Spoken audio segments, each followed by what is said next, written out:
Welcome to the Bubba Army YouTube channel. Hey, you there? I got you, bitch.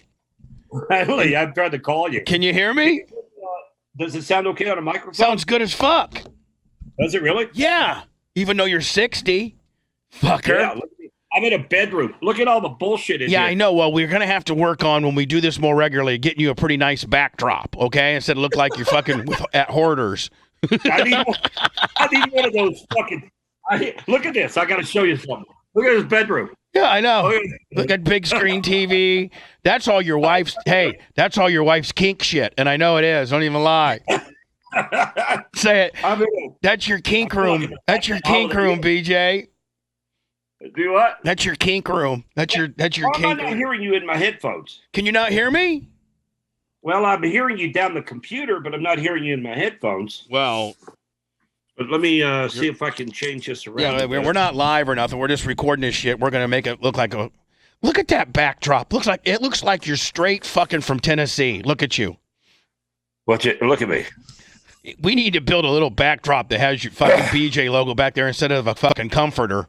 Look at you. Man. Look, dude, this is all I got. I've got boxes. Look at this. I got all kinds of bullshit on the bed.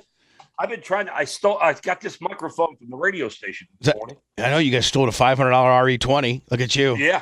Well, I've got it Rhodes up here. You look good as fuck. Huh? That Rhodes might be even better. Yeah. Well, I don't know. I can plug it in. No, like. I wouldn't fuck with it because you sound good right now. Like I got great levels on you and everything. Yeah. Your lighting's a little suspect. That lighting in the back sucks. Hey, look, dude. Here I can turn that off. That Peru, India. There, that's better. That's better. Help? Yeah. Okay. The other one looked like you're straight from Peru, motherfucker. All right, I got it, brother. I'm from Peru. Can you hear me? Yeah, I do. Do you hear me down the line, or you just hearing me through your headphones? I'm hearing it through the headphones. But you can hear me. I can hear you. Man, we should do this more often now that. I hear you. But I hear you also. I'm hearing myself in your board. Oh, you are? Yeah, I'm hearing it. Some speaker there. Try that. Oh, yeah, I can't hear you now at all. Yeah. So I got to run you through my board. Because I'm the only motherfucker that's got any tech savvy around here, bitch. Because all you got's a fucking stolen RE20 and a fucking backup. and a comforter. Yeah. Yeah, this is not very good over here. Well, things are tough right now. Oh, hold on. I got to tell you, Bubba. Hold on. That might have helped did my engineer. What do you mean? Is it sound better back to you now? I'm not hearing me back to me now. All I hear is you. Oh. So it sounds fine. Oh, yeah, I'm not getting that feedback. Yeah, so now we're great. Now we're dialed in.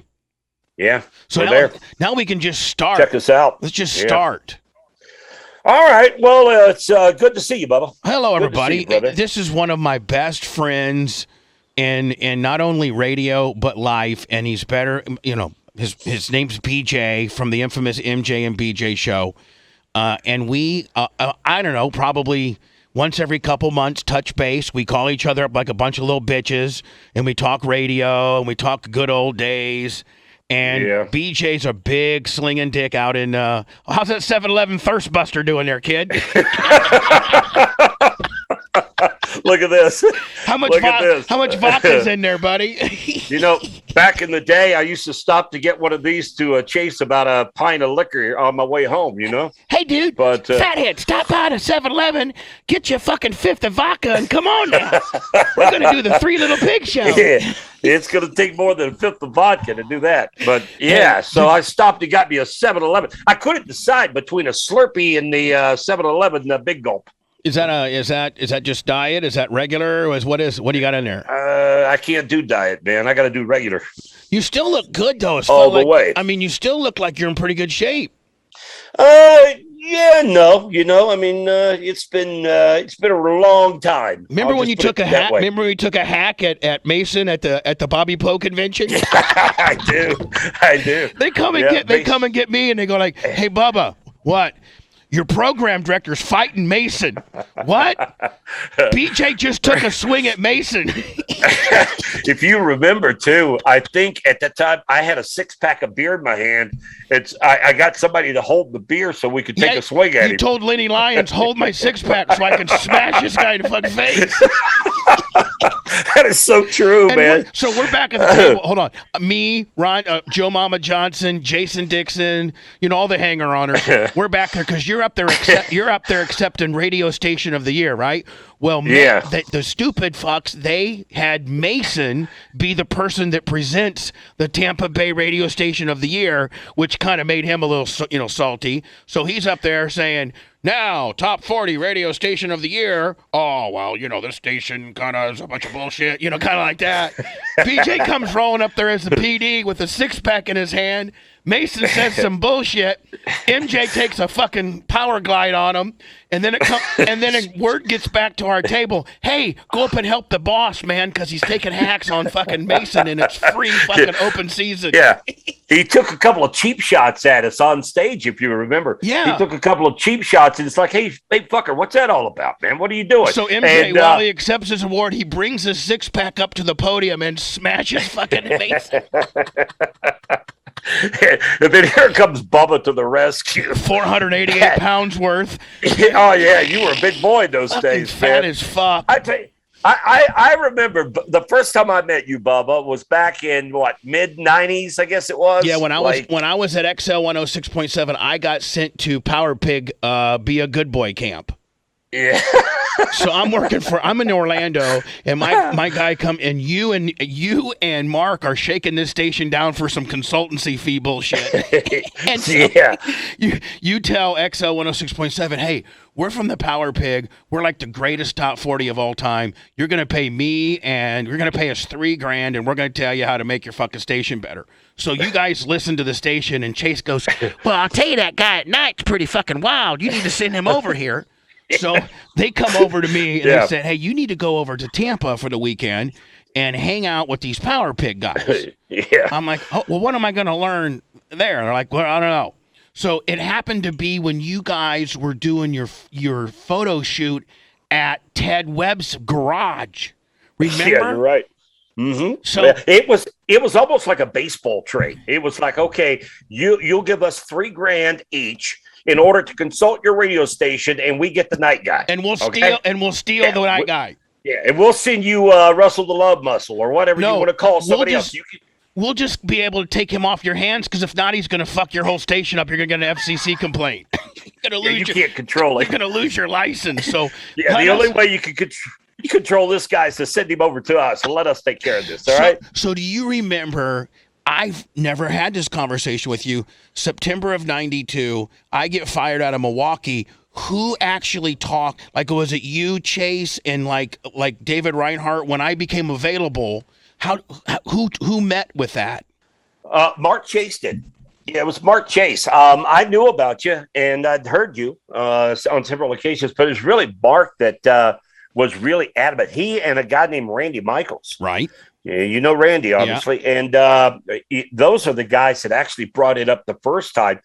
And they talked to Dave Reinhardt or whatnot after that. And I don't know if Dave was ready for me, because he was so nice. Dave was and I was so dark and so fucked up. I don't think he had a choice. It was just, hey, this guy's coming. You're going to have to deal with it, okay? You got to deal with it. It's going to be a pain in the ass. We're going to have some problems, but you got to deal with it. Chase calls me up. I'm at a Chinese food restaurant. I don't have a job. I'm in Milwaukee. I make $60,000 doing afternoons. He goes, hey, dude, how about nights on the Power Pig? And I go, okay. And he goes, pays $28,000. And I go, $28,000? He goes, listen, how much is more money? $28,000 all year, not worried about getting fired, or $60,000 for 3 months? And I go, I'll be there in a week, buddy. I'll pack my shit and I'll be there, man. You got a point there. He goes, we pay you. And of course, everybody hears this line. We pay you in sunshine down here. You ain't got no furnace bill, no winter coat, no state taxes. Get your ass on down here. Just don't say fuck on the radio, and you can't bring your own records. That was the rules in those days. You can't say fuck and you can't bring your own records. I used to bring my own music at the station at XL in Orlando. Yeah, throw it in the machine and play it. you carried it around in a bag. I carried it around in a mail bag, and so Randy Michaels and Mark Chase are over at the XL station, and Randy goes, Bubba, I want you to go and bring me all the music that you play at night. Not the stations, the stuff that you got laying in your office. Go bring it to us. And so I go get like fucking 150 carts. Debbie Deb, Lookout Weekend, fucking Milli Vanilli, all the bullshit they're not playing. And Chase is looking at it, and most of it's the Power Pigs playing. Like most of the shit you guys are playing. And because they were not as urban leaning as you were. And so Chase goes, so dude, why do you think you got to play your own music? And I go, because our music sucks. And Randy goes, he's got a point on that one. So Bubba gets into town. Not long after that, I become somewhat of a assistant program director. I have to fire Bubba twice. I have to go to BJ's house and cry on the kitchen table to save one of my jobs one time. Yeah, he's got some whore up on the counter in the studio, and he's got a shaver out. You can imagine what's going on there, right? Right, shaving her sniz. And then the best. Let me give you the best story, though. And I tell this story to this day, even out here in Denver. But Bubba decides at one point that he's going to put out a video. He's going to do a video that's called "Let Your Chia Run Wild." Okay, from all the whores that have visited the station. Yeah, he gets Deion Sanders' house, and he pretends that it's his house. This is like fucking cribs. I mean, the guy, he's got Deion Sanders' house in the video, so he makes it look like his. And he comes to me and he says, "Hey, boss man, can I use your office to pretend that's my office?" Yeah, because you got a badass phone, and it looks like you got a couch, and you got all these gold shower, and you got all these gold records and shit. BJ, this is gonna look good on camera. And, so and BJ's like, yeah, I don't care, whatever, Yeah, I don't know what the hell's going on. I don't even know what he's shooting. I just know that he's shooting some video, right? Right. So the video finally comes out. And he forgets to take the picture of my 3 kids off my desk. So my 3 kids are all under the age 6, and they're in a porno. Yeah, I got this girl, and her puss is just hanging straight on on BJ's desk, and there's his 3 kids, fucking family portrait right there. And so BJ calls me and goes, Bubba, BJ. I go, what? He goes, I need you in my house here. And I go, there's some real shit So I told Holly, I go, hey, I don't go on the air till 7, and it's 2:30, and BJ wants me to meet him at his house. That's not good. Like, that's not good. She goes, oh my God. So I get there, and BJ goes, well, Bubba, I think I'm going to have to fire you. And I go, you can't fire me, BJ. I just got a Mercedes. I got big payments on this thing. and what happened was the night before I'd taken the video home, Bubba gave me a complimentary copy. Yeah, there you go. Right? My complimentary copy of this. So I take it home, and I show it to my wife. She sees the 3 kids in the video. She freaks out. She almost filed for divorce right there. Oh, dude, she freaked out. And I'm like, oh, fuck, we got a problem now. Oh, so then corporate calls me, and Tom Owens goes, hey, buddy, Tom Owens. And I go, hey, Tom. He goes, can you tell me why I got 3 board members telling me that we're distributing porno? And I go, what do you mean? He goes, I need you. So I had to go to Dave Reinhardt and get $7,500 and go to all the porno shops that were distributing this Let Your Chichir Run Wild. And I said, hey, I need to buy these things back at what I sold them to you for, because I got a ton of heat at the station. And I said, I got my boss's kids right next to a bitch that I'm shaving her pussy on. And he's full hot. The wife's full hot. The kids are hot.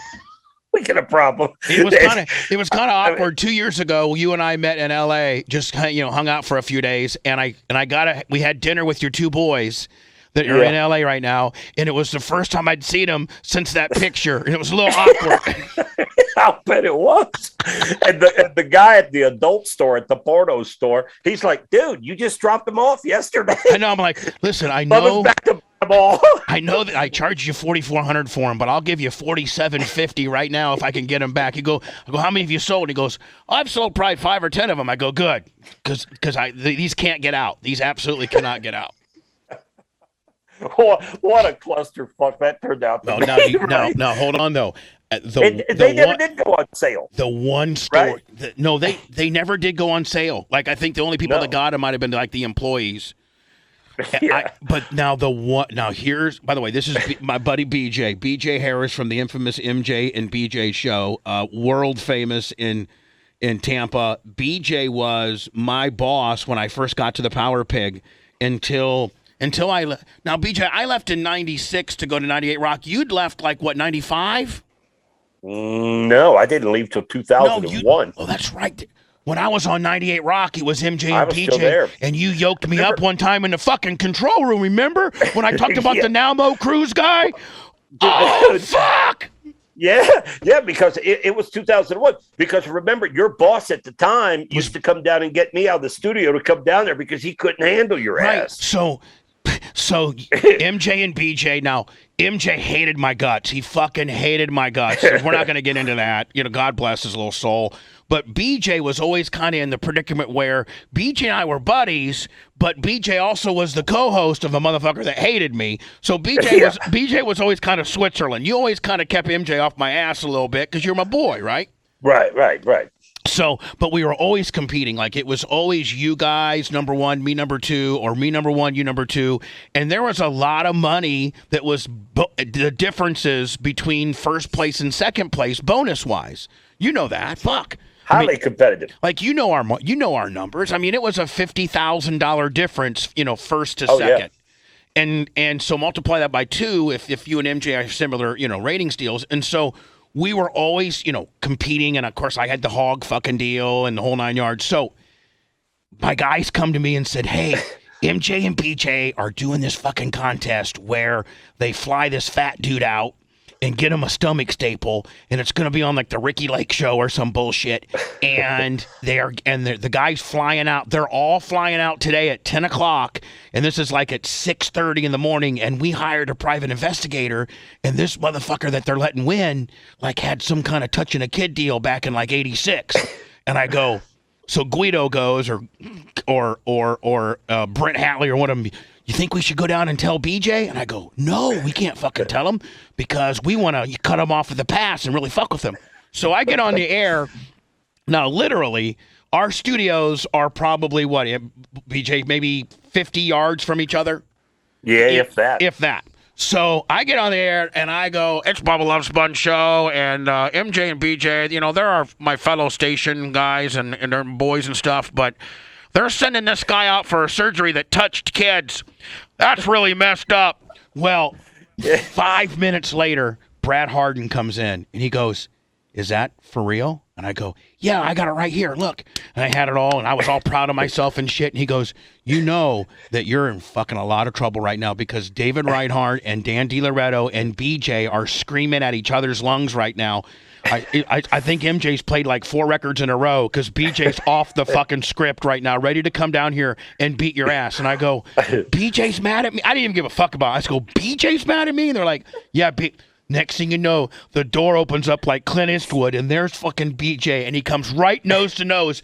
And when you're really fucking make BJ mad, he calls you pal, P-A-L, pal. And he goes, listen, pal, fuck you for doing that. You just fucked our entire spring promotion up. You just fucked the whole company up. You're a fucking asshole. Yeah. And I go, BJ, are you mad at me, BJ? And he goes, I'm fucking furious. And it turned out that we had a pedophile that we were sending up to the Ricky Lake show. So that's the only thing that fucking saved me. Is I said, Dan, I know you guys are all looking at it short term, but long term, I mean, we don't want to fucking help this guy out. He's a bad guy at the end of the day.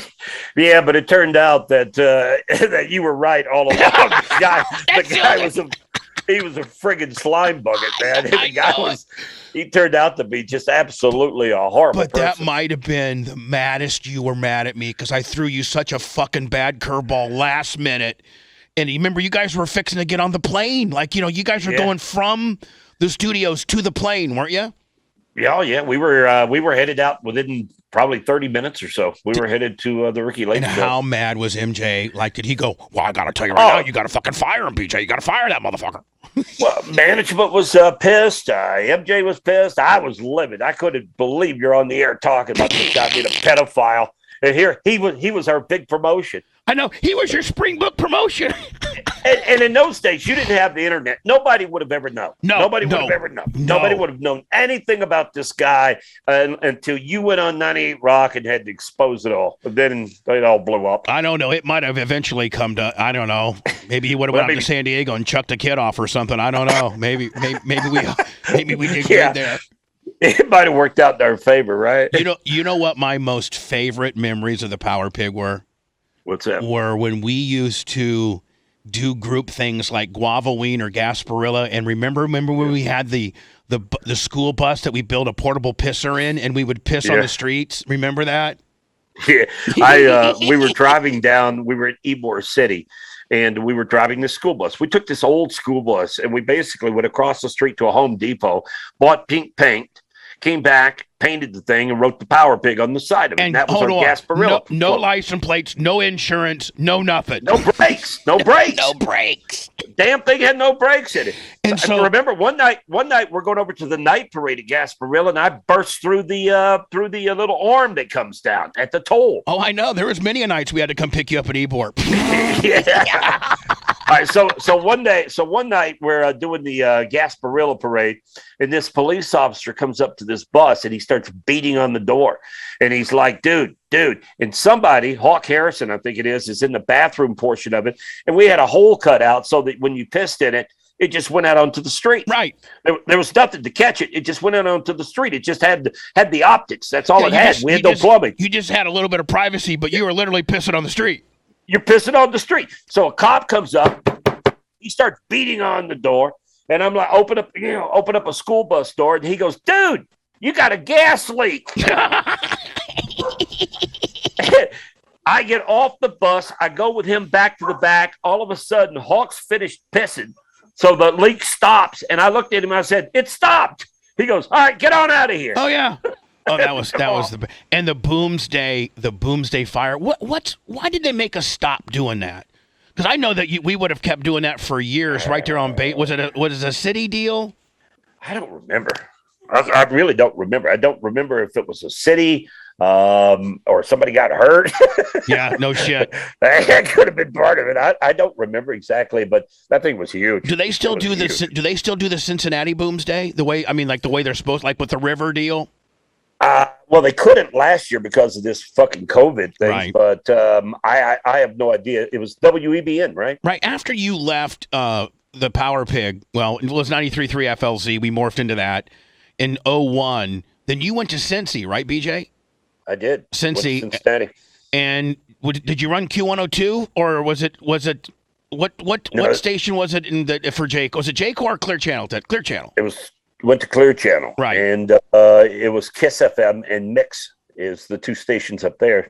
And then not long after that, remember Randy Michaels was let go. Yeah, trust me, I know. Wasn't long after that, then I was let go. So yeah, it was. So Cincinnati was kind of a shitty. It was a shitty time, to be honest with you. Well, out of all the cities that you've lived, you first did radio in Nashville. Yeah. Well, I think you actually were in Arkansas first, weren't you?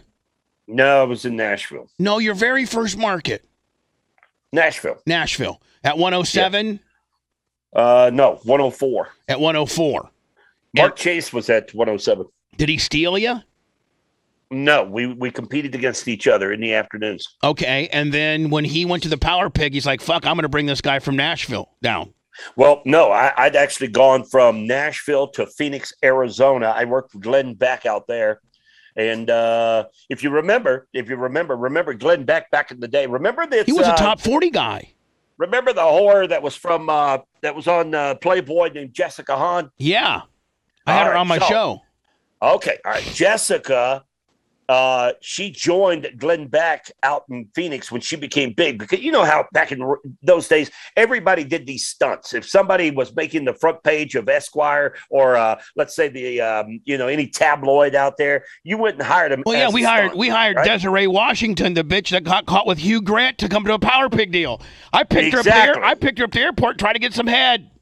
Exactly. So you get the hooker in there so you get some publicity, right? And you pay her like $2,500 and some fucking airfare, right? Well, Glenn Beck hired Jessica Hahn in the mornings out at Y95 in Phoenix, after 2 weeks, the bit's over, right? Right. She's got a 6-month contract, but he's over her in 2 weeks. And they threw her on the night show with me. And at the time, she's dating Sam Kinison. So in the studio is me, Jessica Hahn, and Sam Kinison doing the night show. Oh, I can't even fucking really say what I want to say on that deal.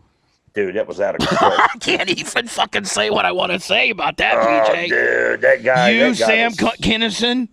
You two? Uh-huh. Yeah, me, Sam Kinison, and Jessica Hahn were all in studio at the same time. We did nights for about 3 months. Then we all got fired. And then from there, is that when the Power Pig started? I went from there to B5 in Orlando. I worked across. Remember that strip club that was 2 titties? Yeah, Circus. In Orlando? Oh, yeah. I don't know. No, it was called Boob something, wasn't it? Yeah. Now, it looked like a boob. Were you at Mix 105 in Orlando? Yeah. You were an AC motherfucker? Yeah, I went to a Mix 105. Were you BJ Harris? Yes. Yeah. And then I went there, and then when the Power Pig launched, that's when I got the phone call to come to Tampa. In 88. Down at I-4, man. Now, were you original Power Pigger? No. I was about 6 weeks behind. Yeah, see, because I was a 92 Power Pigger. I wasn't an original OG, because the original OG, was that 88 or 89? That the original 89. What, June of 89? September 25th. And didn't you motherfuckers go like, Dear Q105 and Gary Edens and all you other stupid motherfuckers, well, for $10 million, we will not just go against you, or something like that. You guys held him for ransom, didn't you? And the clock is ticking.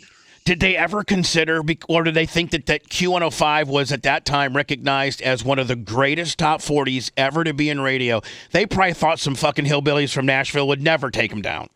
Exactly. And they thought they couldn't be touched, and bring it on. They kept putting promos on the air. Hey, you across the street, bring it on. Well, when we launched it, or when they launched it, they brought it on all right. They did. And it looked like fucking downtown Baghdad.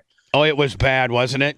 Oh, it was just a shellacking. And then I got in when Chase had told me, hey, dude, Knots has gotten a little stale. We need to bring some shock value back in here. So we're going to move Marty and Hawk over here, and then Tim and Tom are going to disband. Going to put Tom at late night, and we're going to bring you in. You need to go wide open. Wide open. I'm like, okay, well, when I go wide open, usually a lot of, I'm going to have, and he goes, what do you need? And I go, I need lesbians and lawyers is all I need. Lesbians and lawyers. He goes, you get the lesbians, I got the lawyers, Bubba. And then the show was on. Oh, man. And how much, and I'm not trying to make this about me, but I know, because there were 2 set of rules. There were, rules for Jennifer Jordan and Dave McKay, and then there were rules for Bubba Clem. And I know that a lot of it came to your desk, and they're like, what the fuck? Have you heard what he's doing tonight? He's shaving bitches' pussies live on the air. Yeah. And, I think probably I got in more trouble with you because you kept putting kids on the air. You kept putting kids on the air asking about their mothers. And Hi, this is Johnny. That was Johnny, how are you? I'm 12. How big's your mom's knockers? Well, they're pretty big. How would you like to go to school tomorrow in a Love Sponge limousine, you little bastard? I'd like it. Well, I'll tell you what. What time you go to bed tonight? 9. Yeah. Well, I get off there at 11. I'm going to come blast your mom. You hear me, kid? Now, don't ever call me again. Call me again. Get the hell out of here, you little fetus. I would get a phone call from Cincinnati from the big boss. And he'd say, get down to the radio station. Bubba's got these kids on the air talking about their mom's tits. And I'm like, oh, shit. And then I'd have to go down to the radio station and literally cuss you out and say, don't do it again. By the time I'd get in the car and get home, he's got another friggin' kid on the line. Yeah. So it was every night. It was every single night. I got to tell you that one of the most surreal things I'm doing at nights at the Power Pig, and I'm we got chicks in there, and there was a lot of showbiz where, well, I used to tell the management there was a lot of showbiz, but we really had a lot of chicks in there. So one day, we're having it's No Panties Thursday or Lesbian Tuesday or what, whatever we're doing. And there's chicks and they're making out and, eating each other's snatches and just fucking going crazy in between, Lookout Weekend by Debbie Deb. And next thing you know, somebody from 970F, Don Richards from 970 walks down and says, Bubba Clem, there is a guy, a very special VIP that would like to sit in on your show, but he doesn't want to go on the air, and he'd like to just watch. I go, okay, fuck, all right, bring. Pete Rose comes walking in. The fucking Pete Rose. Pete Rose is down at 970 doing some kind of bullshit interview, and he's hearing, in the newsroom, the 93.3 feed, and he's like, where's that station? I'm like, well, it's just down the hall. And he goes, well, take me down there. So Pete Rose. Now, Barry Joe, you and I growing up in Indiana, like Pete Rose, he's fucking Pete Rose. He's one of the greatest of all time. And big greats. Next thing I know is Pete Rose, the hit king, is in the corner over by where you guys store your carts. And he's watching all these chicks, do lesbian type activities, and him and I are still to this day friends because of that night. Yeah, I should have reminded him of that when I was in Cincinnati, because when I was in Cincinnati, I ran into him again, and I ran into him at that steakhouse called the Precinct. Right. You know what I'm talking about? Yeah, I absolutely do. Yeah. Nice steakhouse. And Pete Rose is in there. And so I'm thinking that, Pete Rose, he's been down to the Power Pig. He kind of gets it, And so I go in to ask for an autograph. Bubba, he cussed me out so bad. Dude, he said, fuck you. Get out of here. You should have said is, hey, man, I was Bubba's boss when you watched the fucking Lappy Smurf Lesbian Tuesday deal. He would have fucking bought you a steak. I never knew the Pete Rose story, or I would have used it. You would have had him on your fucking show if you would have known it. I wasn't down there. I had no idea. But, man, he cussed me out that night. He said, which jock bitched about me? It's all, we've all moved on. Which person bitched about me the most? Dave Mann? Yeah, Dave kind of got over it after a while. He realized that all the bitching wasn't going to do anything. I had to be MJ. I mean, yeah, I saw him more than anybody. You know what? Because I was in the studio. And I know you stay in touch with MJ. Oh yeah. And and I know he's back in Tampa, and I wish him the very best. But you know what? Now this would be a fucking score. And my studios are literally only probably 2.5 miles from where he lives, and I would love to one of these days extend an olive branch to him. Like really, like we could have him in here and we could do a 3-person Zoom / and just say, you know what, let's clear all this shit. And let's just, you know what, you're a great broadcaster, MJ. BJ's our common friend. We're fucking 55, 56 years old. Well, BJ's 60. But anyway, and let's, easy there. Let's just, would you try that, BJ, or have you already tried it? Fuck you. I'm not getting near the two of you. You know what? I promise you, I'd be on my best behavior. Dude, I had those days when I was a friggin' referee between you two. I'm not going to start all over again with you. But what if we surprised you and we're like, hey, Todd, hey Todd. Yeah. Listen, buddy, let's just be buddies. Dude, it would last like 2 minutes. You know why? You guys would be at it again. No, we wouldn't. Yes, you would. His wife would be mad about it. And I can understand. Listen, I'm not trying to rehash any of that stuff. I know you're not. And I'm not, because, it is what it is. It is. But I would really like to say I was sorry to him. And you want me to throw it out there? Yeah, well, I can. I can't show up at his door. Hey, MJ, I was going to have BJ call you, but I'm just going to ask you fucking right off the bat. Will you accept my apology? Doesn't he live on the water? Maybe you could get a boat and you come into his backyard with a megaphone. No, then they'll really fucking throw me in jail. If I'm like, hey, MJ, I know this is your doc, and BJ told me this might be the best method for me to get to accept my God damn, look how big this fucking house is. You must be doing pretty good, kid. Yeah, you saved all your money. I blew all mine. I live in a fucking trailer. Yeah, let me buy one of those PDQ gift cards from you. Oh, let me tell you something. MJ has been wonderful with his money. Like, he always has been smart with his money. He always did well with his money. Yeah, well, look at the background here in my shot. Yeah, I did well, I got a Target comforter with a fucking stolen microphone. I mean, look back here. I mean, you think I did well, too, didn't I? That's Peru, Indiana's finest, bitch. Home of Kyle Macy, say it. Man, I know this first time around, I mean, a lot of reminiscing, which I love it. But we ought to do it more often, buddy. Just talking about stuff that's happening and, like our spin on, like, for instance, let me ask you your opinion on this. My family is fucking so mad at me because I won't get vaccinated. And I had COVID, and I just had a little spot with maybe some bronchitis, but I don't want to get fucking vaccinated. But my mom is like saying, please. And when your mom asks you shit, Yeah. So how do you feel on vaccination? Like, you host a very opinionated morning show in Denver. What are you and Jamie saying about vaccinations? Well, everybody on our show here is vaccinated except for me. I'm the only one that's not. See, you're the you're the hard-headed Hoosier like I am. Well, I had it. I had COVID. So did I. I got antibodies, right? I'm supposed to have that in my system now. But now that's not good enough. Now they want you to get fucking vaccinated. Yeah, well, guess what? If you watch the news right now, the vaccination's not good enough either. Well, I'm not trying to argue with you, motherfucker. I'm on your those side. People. No, I'm with you. I'm just saying. The vaccinations obviously isn't working either. Those people are getting it, right? Yeah. So what the hell? I mean, I don't know.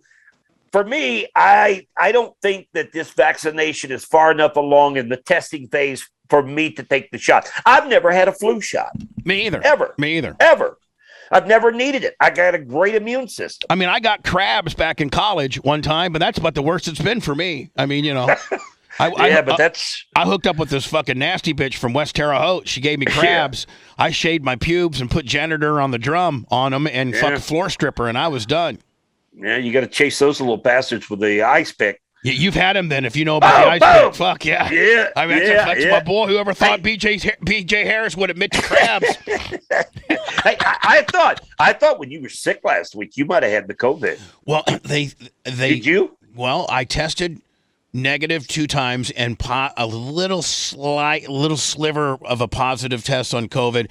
Everybody freaked the fuck out, and I don't think I did. I had all the symptoms of it, but I'm going to break down, BJ. I'm as hard-headed as you are, and I'm going to break down and get the vaccination just so my mom stops bitching at me.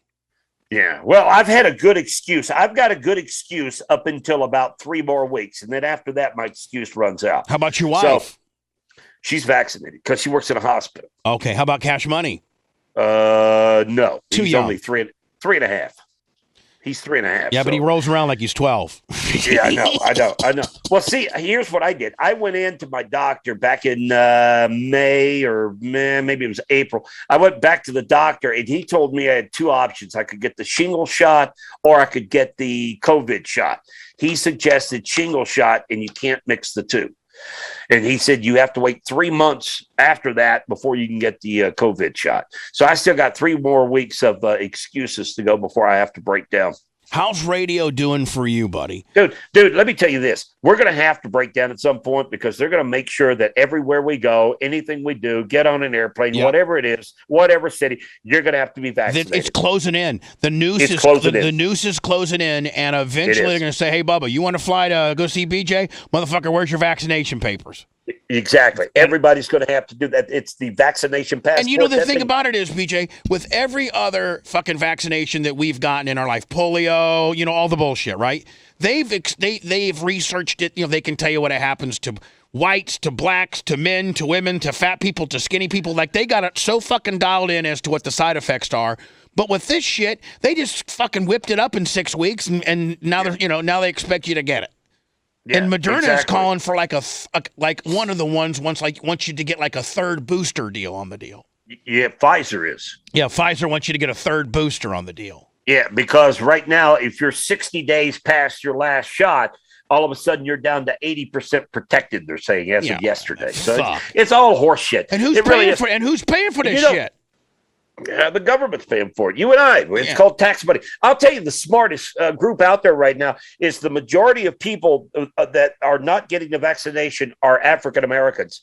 They don't trust it. They don't trust it at all. And that's the biggest demographic that's holding off. the biggest group out there, and I think they're on to it. They're really like, do. you know what? The fucking white man done fucked with us all along. This is just another way to fuck with us again. I ain't taking this shot. Well, yeah, they did that whole syphilis thing back in the 30s or something like that, where they gave those shots to African American males. You know what I'm talking about? No, but it sounds hot. Tell me more. No.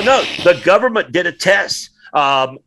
They were working with African American males, and they gave them shots to combat syphilis back in the day, and it was all bullshit.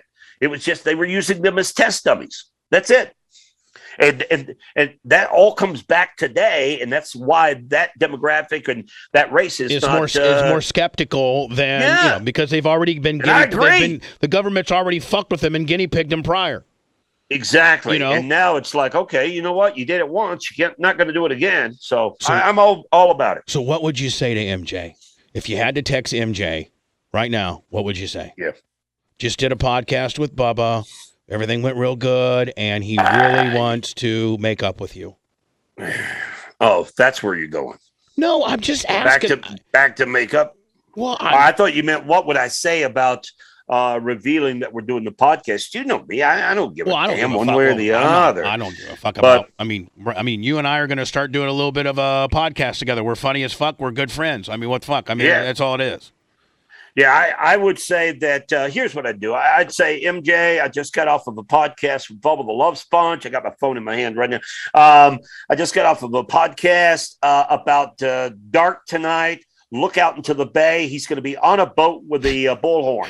Look for the 12-foot John boat that's damn near sinking, and he'll have a fucking $27 megaphone trying to profess his sorriness to your family. Yes, and there might be about 3 months Venus girls on there showing their tits at the time. You know, PJ, I don't really do that much anymore. You don't? I don't really get a lot of stripper pussy anymore. I just you lay it off, huh? Well, I got my kid living with me. When's the last time you've been to the Mons Venus?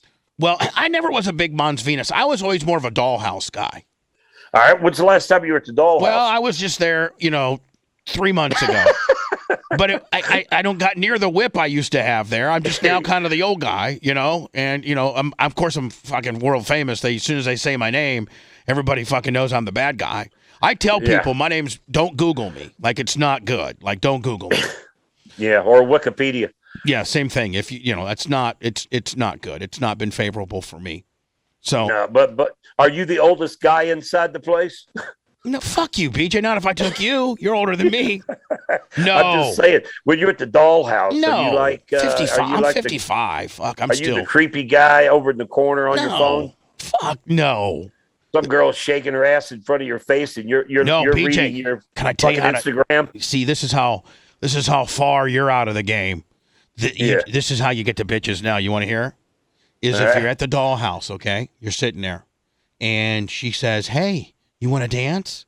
Listen, BJ, you got to admit, I was like almost 500 pounds, and I was still getting a lot of pussy back in the day. I can run some pussy. You know that. Yeah, you were running. I mean, when we had boys that were coming to town, who did they call for the entertainment?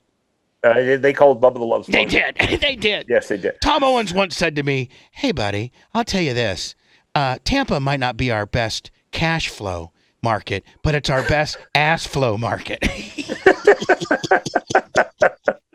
Remember how many phone calls we had to get from Lenny Lyons saying, "Hey, we need to get this girl on The Price is Right" or some bullshit, one of Tom Owens' fucking whatevers. Right. Yeah. I just my personal assistant in those days was Big D. Big D. And we called it the escort service. Yeah. Big D was always on the phone running some kind of flim flam for Tom Owens. Yeah. He would say, "Get Bubba on the line. Get Bubba on the line. We got to track down Heather. We got to track her down, man." So I would the way to do it now is you girl comes up, she says, "Hey, you want to dance?" And I go, "No, I don't think I want to dance, but I'll tell you what. How about I buy you a drink? What are you drinking?" Of course, they always order some real expensive shit. No champagne. We're not getting bottles of champagne, but whatever you want, a Long Island, whatever. And then I'm going to pay you $20. Because that's what a dance costs per song. I'm gonna pay you about $20 to hang out with me for every couple songs. You don't gotta. I don't want you rubbing your ass on my dick because that ain't going nowhere. And, nobody gets fucked at the dollhouse. And then you just try to scoop up some numbers and hope that you can, backplay it later on down the deal. Yeah. But you're not the guy that's getting the dances anymore, because the guy getting the dances, that's the creepo, Yeah. You're just trying to make a connection. It's about marketing more than it ever has been. Yeah, it's more about the follow-up, right? Right. It was not like it used to be on the Power Pig days when literally FLA would call down to our studio and be like, there's 3 girls at the door looking for Bubba. And then Guido would go down and put him in your office as a holding area. We put him in your office as a holding area. The green room. That was the green room. Yeah. BJ's office. God, can you imagine how much DNA was on that white couch? And so the girls would go there, and then Guido would give me like a little synopsis, and then we would bring him into the studio because they had to see the studio in order for the showbiz factor, and they had to see you do a break. Like you had to go like, yo, it's Bubba the Love Sponge, homie with the big baloney. Don't even think about complaining because my dad owns this place, 14 and a half inches long. I ain't lying to you. So you had to do the song and dance, and then you put on a long record and go get head in your office. Yeah. Yeah, like 3 or 4 different songs, and then you would be gone for about 20 minutes. Yeah, BJ would call and say, hey, Bubba never plays 3 songs back to back to back. How much head's he getting right now? Yeah, down at the office, man. Yeah, those were the days, man. So now, how is I'm not mentioning your radio company or not, but I know that your radio company has kind of gone through a lot of changes and stuff. And are you okay? Are you good?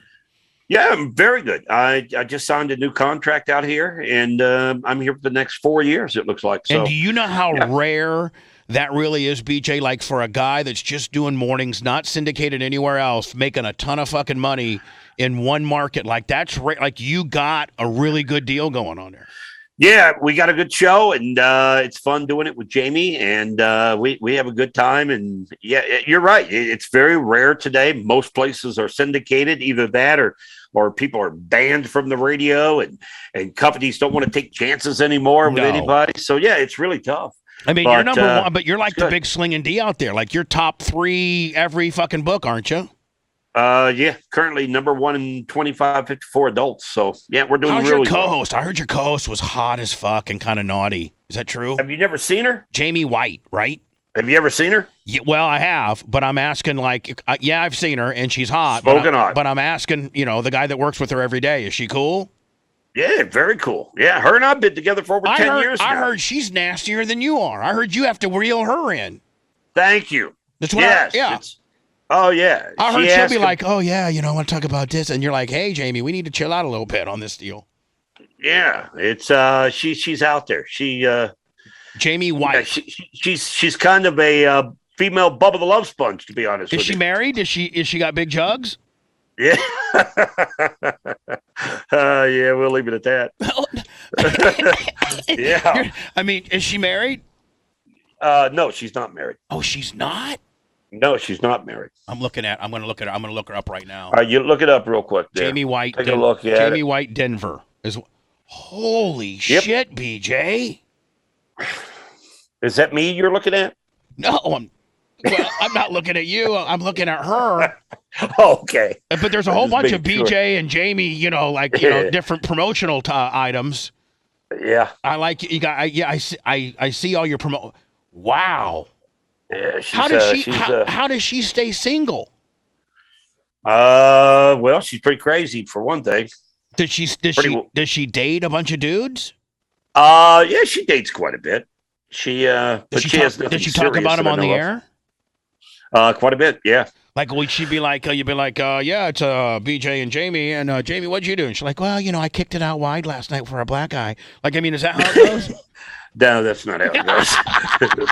No, that's not how it goes at all. You sound defeated, BJ.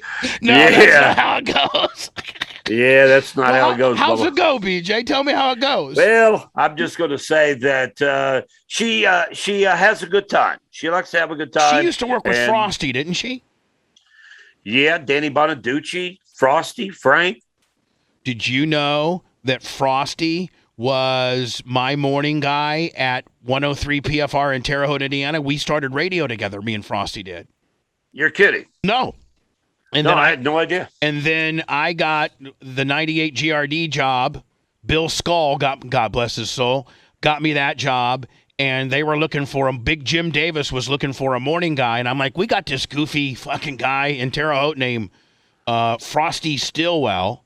I don't know if he'll work in Grand Rapids or not. And they hired him. And the day they hired him, I got fired for talking to kids on the radio.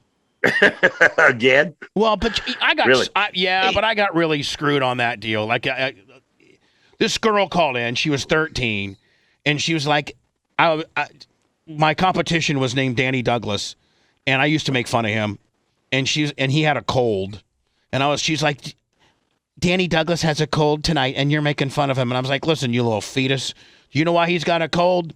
From French kissing your ass all night long. Get the hell off my phone. Well, I didn't mean literally her ass, like you were kissing her butt. I meant figuratively, like if I said, hey, BJ, your ass is in trouble. It doesn't literally mean your sphincter is in trouble. It just means collectively your ass is in trouble. Well, Big Jim Davis said corporate didn't see it that way, and they had to fucking fire me. So they thought that she literally got her ass kissed? Yeah, and I'm like, really? I didn't say your rectum or your sphincter. I just said you're, for French kissing your ass all night long. Or her dad owned the Rogers department store franchise, which spent $5,400 a month at the station, and that was gone. And then you know how that fucking goes. Have you ever been to a radio station or worked at a radio station you weren't fired at? Power Pig. Is that the only one? Did you get fired at 98 Rock? Yeah, remember? Fucking, they had to bring in Chase and because of the FCC violations, remember? Oh, you're right. $755,000. Chase calls me up at 5 o'clock and goes, hey, dude, you need to meet me at Gandy. And I go, you're in town? And he goes, yeah, come meet me at Gandy. So I drove down there, and he met me in the parking lot, and we cried. He hugged me, and I didn't even walk in the building. He's like, we got to fire you. We got to fire you. Lowry Mays says we got to fucking fire you or some bullshit. And I cried, and he cried, and yeah. Yeah, we used to cry a lot back in the day. We cried a bunch of fucking pussies. You know what? We sounded on the air, sounded like a bunch of friggin' studs out there. But we were pussies. We were crying all the time. Oh, dude, behind the scenes, it was like watching the fucking View. And BJ, I caught BJ crying a few nights in Ybor. Trust me. BJ? Oh yeah, yeah, hugging a light post or something. Just crying. I get a call on the warm line. Sponge, it's Joe Mama. Hey, Joe Mama. Yeah, you need to get off work a little early tonight. We need to go pick up BJ. He's down in Ybor. Really? He's stumbling from bar to bar. He's not doing so swell. Tampa PD called me up and said we need to come get him. Yeah, and I'm down there crying. Oh, don't tell Sharon. Fuck, what am I gonna do? I remember one time we picked you up so late that Ron Shepard goes, man, BJ, I don't even think we got time to take you home and wash you up. We just did take you right to the station. It's 4:15. Yeah, it's time to go to work. We got to take you right into that fucking MJ can fuck off because I brought you to the studio a few times or you would have called in sick. I love it. We all cried. We did. Bunch of bitches. We were always crying. We had some great time. How's Tim Tim's doing good, isn't he? I don't talk to Tim very often. He's working with some religious broadcast company. I need to find Tim. I need some Tim Dukes in my life. I need some religion in my life. Yeah, you need. Did you not hear what I'm doing now? What are you doing? You're gonna fucking flip out. This is either gonna be, oh wow, only Bubba could pull this off, or it's gonna be, shit. Oh shit, what the fuck's Bubba doing now? Now, my show is pretty much funded by the listeners.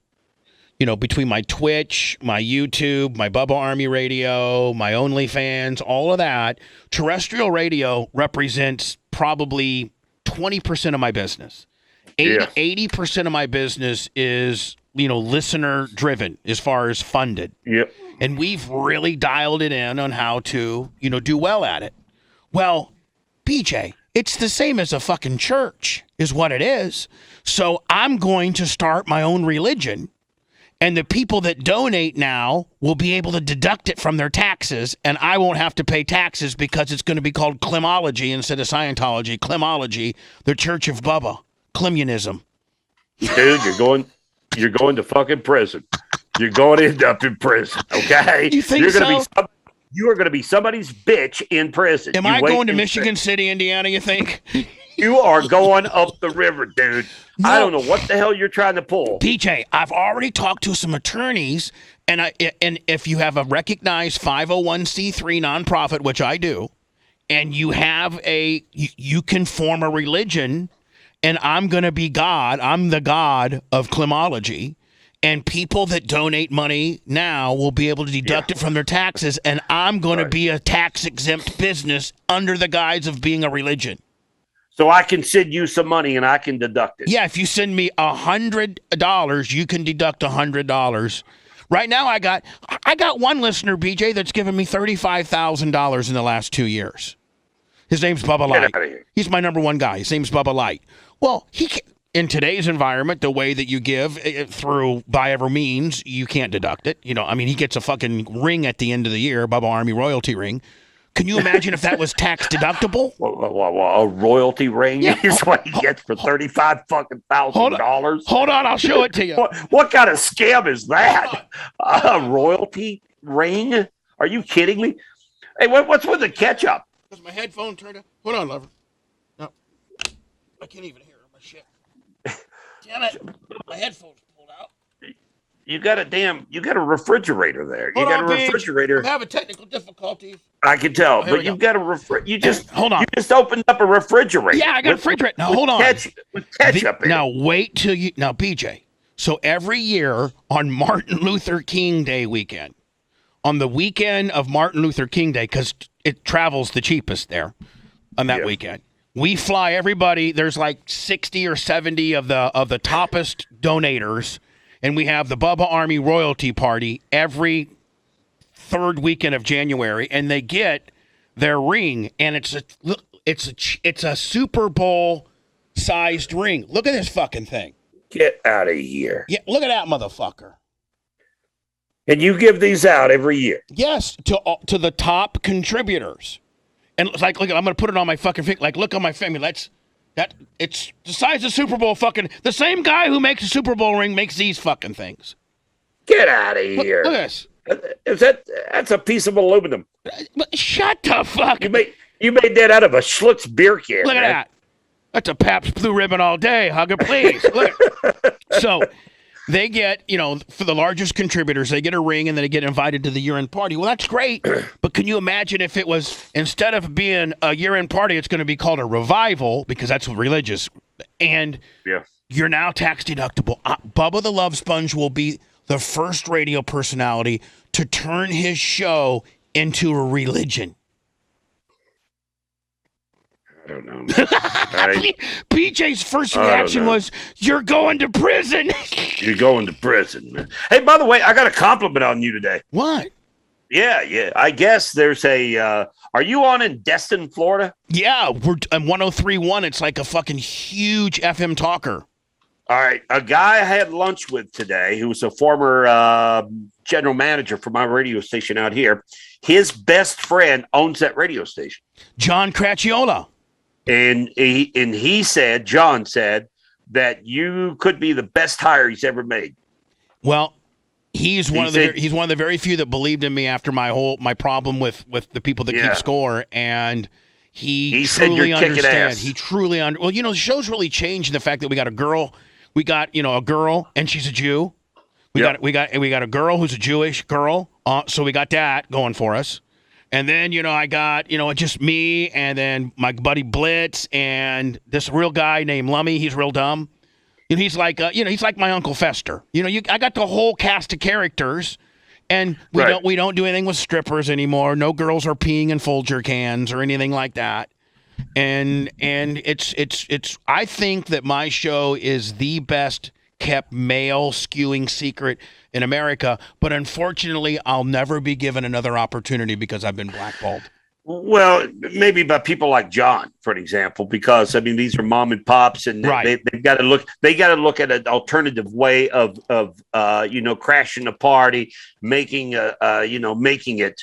Whereas a guy like you can help them achieve that. So the more successful we are, and we can show that the people that keep score don't have anything against me, which I don't know who started that rumor is, because I've maintained top 3, 25-54 in Charleston.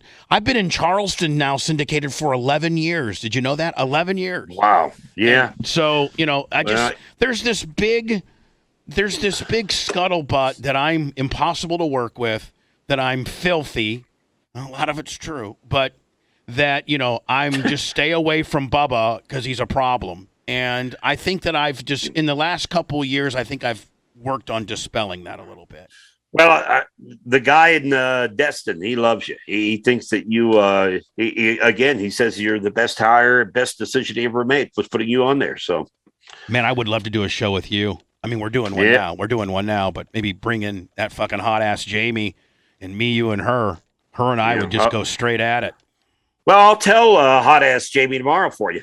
In order for us to really, if we were to do a show, you're gonna have to tell her I'm gonna have to sleep with her in order for me to really understand her dynamic, because you can't sleep with her, right? All right, let me go ahead and text her. You cannot sleep with her, correct? No, I cannot. Okay, but I could. No, I could ask. I gotta tell you, PJ. I gotta tell you something. Yeah. Your wife is pretty fucking hot. Smoke it, isn't she? Yeah. I met her in L.A. 2 years ago. Yeah. And I was like, I thought she might be your sister for a minute. Like, she's how much younger is she than you? You wanting to sleep with her too? Well, if you're offering her up, I'm into letting your friends fuck your wife business. You know that was got me in trouble. Yeah, we've seen that show. Do you know who you're fucking talking to here, kid? That's not been one of my more prouder moments. No, that's not held you back. I'm the one guy that was on the wrong side of the sex tape. Usually sex tapes propel you. I got fucked by my sex tape. Yeah, how did you let that happen? Why weren't you a part of that tape? I mean, you should have been in on that tape, man.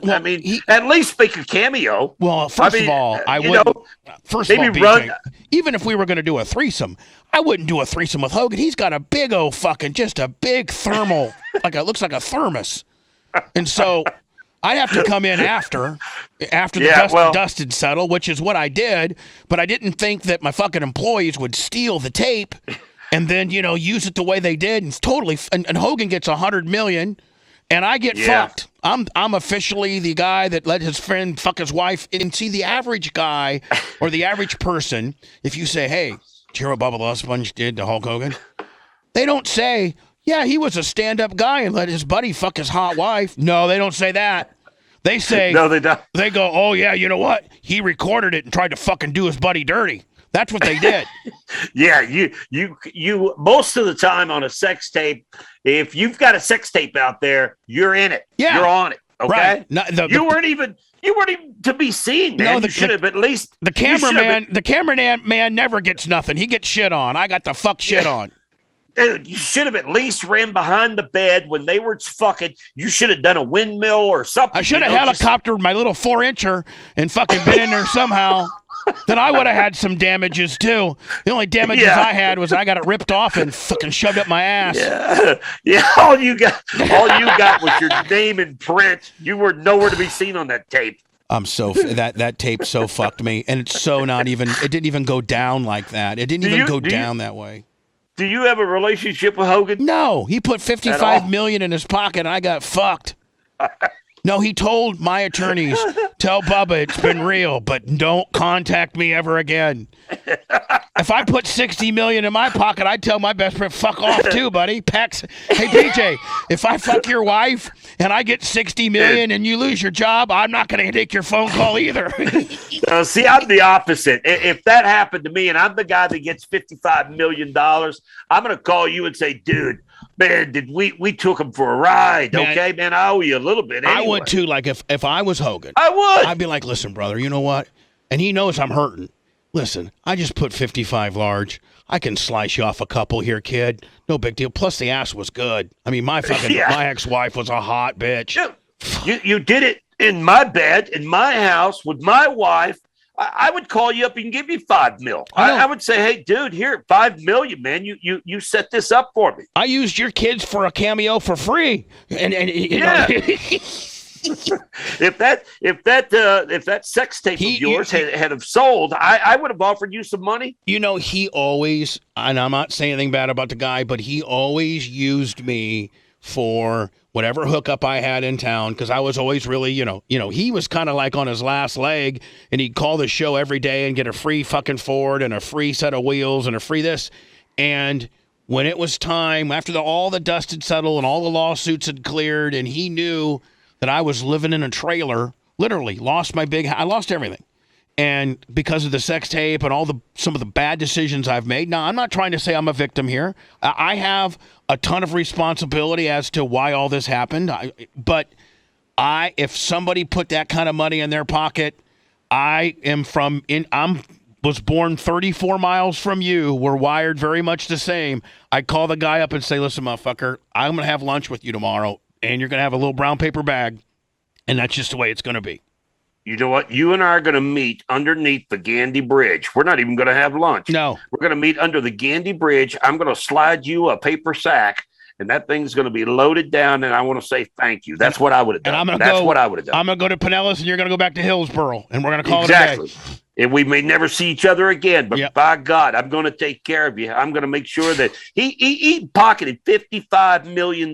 Yep. And knows your plight and didn't do anything. He didn't do anything. Not even didn't do anything. When I tried to contact him, because I'm doing a documentary, he told me to pack fucking sand. Don't ever call me again. We will never be friends. Ever. Unbelievable. Yeah. I'm not shocked by it, though. Yeah, you know how motherfuckers are. So listen, we going to have to do that. Now that you know how to sign on. Yeah. And by the way, it sounds and looks great. I mean, well, I need a backdrop. We need something besides a fucking 7-Eleven Slurpee and a fucking Target comforter. We need something a little bit better than that. I don't know, man. I think it makes it look real. How about, can we zoom in Jamie next time, maybe? I'll ask her. That didn't sound too good. No, I'll ask her. Hey, look, dude. You still got that fish scale tongue, and you're addicted to salt? Dude, she's as how about that tongue? As raw as they get. Who, me? Yeah, that tongue. Yeah, it's broken. BJ's got this fucking tongue. Yeah, it's a broken tongue. It's like fish scaled out. He's always had it. Yeah. What's it from, BJ? Women love it. Well, love it. Add some. I don't know. It's like a cat. It's like a cat licking their pussy, isn't it? Yeah. This one's getting away from us. Yeah. All right, I think I've had enough. Listen, we got to do this again. I do have a little homework for you, and that is if you'd like to reach out to MJ, I would love to. Now, BJ, I'm giving you my word. I've known you longer than Todd Schnitt's known you. Yeah. I've known you since September of 92. You guys didn't hire him until September of 94. I know. And you and I have stayed, and I will never go against my word if I told you I'd like to meet MJ to apologize and to extend an olive branch. Like I wouldn't be doing any funny business trying to do some fucking Zoinksville shit. I would legitimately tell him, hey, I'd like to, say I'm sorry and extend an olive branch. He may tell me to pack sand, but do it on here. Well, we could. It would keep me so more in check, but he may not be able to do that. He may not contractually be able to be on a show with us. Yeah, I'm not even sure I am. I'm gonna get I never checked into it. Bubba, PJ, not only could you not release the sex tape 27 years ago, but I just checked with my company, and I'm not allowed to be on a podcast outside of their deal, so we can't fucking release it. It was the best shit we've ever done, but fucking pull it. Yep, I do the BJ and Linda show down in El Paso, Texas, folks. I know nothing about Denver. Yeah. Denver, you can walk around with a joint in your mouth, can't you? Oh, it's wide open. Recreational, fucking grow it, do whatever you want. You smell it wherever you go. It's everywhere. You don't really do it, do you? I was talking to you in L.A., and you're like, I don't really fucking do it. I've never been in a pot shop. Never been in one. Nope. And it's been out here for what, 5 years now? 4 or 5? Longer than that. Maybe longer than that. I don't know. I'm glad I'm glad your Broncos didn't get my Aaron Rodgers like they were trying to talk about. Yeah, you and your Packers. What'd you think of that comment that he made yesterday? I thought he fucking owned the Packers. I thought that he could have not come across any better than he did. And the Packers looked like a bunch of petty fucks because when he started going through all the veterans that they've been kind of like the Charles Woodsons and the Jordy Nelsons and the guys that, all would have taken pay cuts had they had, a little bit better of a communication deal. I thought he made the Packers look like shit. What about the man bun? All right, come on, man. You can't wear a man bun in Green Bay. Yeah, you can. Come on. I mean, you can't put. Yeah, you can. I mean, that's like me and you showing up somewhere and crying. But we're 60. We're old as fuck, BJ. We're 60. I'm just saying. He's got a man bun. He did walk up to the microphone and he basically said that Green Bay is a shithole, and the only reason people come here is to play football with him. Now, is he lying? No, he's dead on. I said it on the Green Bay is a shithole, and the only motherfucker that would go there would be to play with Aaron. Listen, Tom Brady started this craziness, and when Tom Brady said, "Listen, New England, first of all, you're not going to fucking draft Jimmy Garofalo, so ship that motherfucker out of here. And then if you think it's you and not me, and you're not going to let me have a say-so in personnel, then I'm going to find a team that lets me." The Bucs said, "Listen, motherfucker, you can run the team for all we give a fuck. Just get your ass down here," which then it made Tampa Bay this real sexy destination for free agencies because Tom Brady had something to do with it. And there are a handful of Russell Wilsons, Patrick Mahomes, Aaron Rodgers, and Tom Brady that unfortunately the game has changed where you got to give that guy a little bit of say-so in today's world, I think. And not only that, you got to give a guy somewhat credit. He walked up there and told the truth. Yeah. It's a shithole place, and people go there to play with him. That's it. And he's like, if you motherfuckers and he went and had a long list of really seasoned veterans, you guys did all these guys dirty. And I know for a fact that Jordy Nelson would have taken $3 million instead of $9 million, but you cut him and you disrespected him. And I've been in this building 16 years and I'm done. I'm done putting up with your bullshit. And if you don't like it, fucking trade me.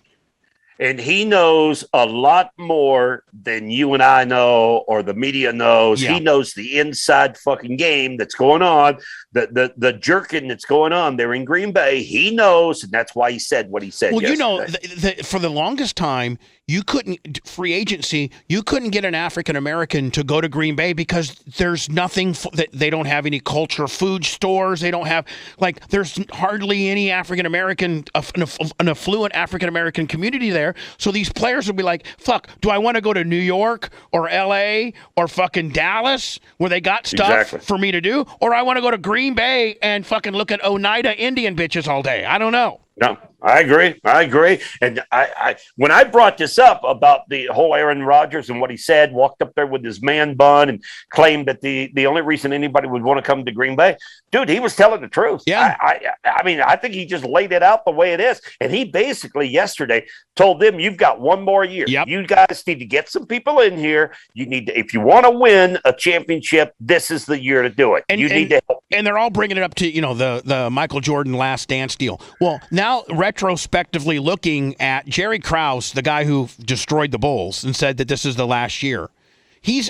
Everybody has said that he made a mistake and that he should have gone to Michael and Scottie Pippen and Phil Jackson and Dennis Rodman and said, guys, let's restructure your deals and how many more years you want to play. I'm not going to try to bring some new youth movement in. I got you three fuckers that we could win another one or two of these deals. This is not going to be our last year. But it was all about his ego and all this kind of bullshit. And the guy who owns the Bulls and the White Sox said that Jerry Krause fucked it up, the general manager that came in and gave, basically Jordan one last year, which is what they're kind of making this Aaron Rodgers thing to do. What the general manager should do for the Packers is say, okay, listen, we know we got you on a one-year deal, but we already brought Randall Cobb in. Who else do you like? And let's let's start you being part of the conversation on some of the personnel. We make some of the changes. That guy's the general manager's got to put his tail between his legs now, or he's fucked, because Aaron Rodgers painted him into a corner yesterday, I thought.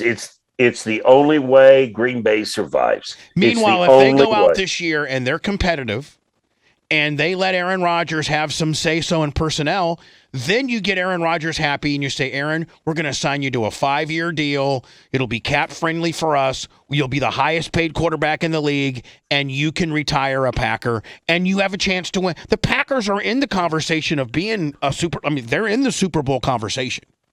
Yeah. I mean, they were within a game last year, and I got to tell you, if they let Aaron Rodgers just have – it's not about running. It's just about being a little respectful. That's it. Bubba the Love Sponge got different demands than Jennifer Jordan did. Yeah. Well, her demands were a lot different. Let's not go quite there. Yeah. I think Aaron Rodgers will say "fuck you" and he'll head off and host. He'll host Jeopardy. That, or he'll go to Denver. Denver will give 2 number ones for him, and he'll be in fucking Denver, or he'll go work for fucking Chuck Gruden or something like that. Like, you're not going to find a shortage of teams that are going to want that guy. I mean, he's still. Man. I mean, do you know at 37 years old he has better statistics than when Tom Brady was 37? Did you know that? He does? Yes. No, I had no idea. He has better statistics. Now the Patriots obviously had a better team. But I think Aaron Rodgers is one of the best there is, and they better start sucking his dick soon. Yeah, and I think he laid it down yesterday, so we'll see what happens. I'm excited. Football's going to start here in about 3 weeks. We need it, don't we? We need it. I'm ready. I mean, I'm so bored. I'm trying to make up with MJ. What the fuck? Yeah, no. Look at you. No, look at you. You got a Target comforter in your back with a fucking stolen microphone from Audacity. Give me a fucking break. You and I are sitting here talking about the old days. We need some football now. I tell you what we need, but I can't even tell you what we need. What we used to get back in the day. Yeah. Hey, all right. Listen, we know how to do this, so let's do this from time to time. Let's do it. I'm game. And I'm game. You know that I've been talking to Donna, right? Yeah. All right, and I'm trying to lead her, and I think I'm onto something with her. Have she told you my idea? No, she didn't. Oh, I haven't spoken to her since the last time you and I spoke. Yeah, well, I can't tell you what my idea is with her here because it's public. So, but I got a fucking killer idea for her, man. Really? Yeah. I can't wait to hear this. All right, well, Double D. We call her Double D. Yeah, that's it. The fans don't even know what we're talking about right now. I think they're talking about some stripper down at fucking Scarlett's or something. No. We're talking what about was your favorite? What was your favorite gentleman's club of Tampa, Florida? You know what? I didn't go to that many.